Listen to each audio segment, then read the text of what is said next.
నిజంగా అమ్మవారి కృప మన మీద పడేలాగా ఆరాధించగలిగితే కనుక ఒక దూడని ఆవు ఎలా కాపాడుకుంటుందో అలాగే వారాహి అమ్మవారు మిమ్మల్ని కాపాడుతారు అని చెప్పారు. ఎంత అద్భుతమైన పోలికది. మొట్టమొదటిది ఈ ఆరాధన ఎప్పుడు సూర్యాస్తమయం అయ్యి చీకటి పడ్డాక చేయాలి వారాహిదేవి ఆరాధన. అలాగనే అమ్మవారికి ధూపం అంటే చాలా ఇష్టం. అందుకని చక్కగా సాంబ్రాణి పొగ ధూపం వేసేటప్పుడు ఉత్తి అగరబత్తి కాకుండా సాంబ్రాణి వస్తుంది చూడండి, అలాంటిది ఏదైనా ధూపం వేస్తే అమ్మవారు చాలా ప్రీతి చెందుతారు. అందుకని రోజు ఏం చేస్తారంటే చక్కగా సాంబ్రాణి పొగ లాంటిది తీసుకొచ్చి వేయండి, లేకపోతే అగరబత్తులో ఒక 2-3 వెలిగించి ధూపం ఇవ్వండి. గుర్తుపెట్టుకోండి, కెమికల్స్తో చేసినవి, బొగ్గు పొడితో చేసినవి అలాంటి అగరబత్తులు వెలిగించకండి.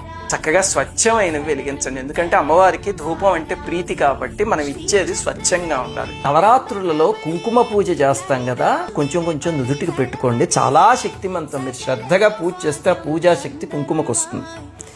రెండవది దాన్ని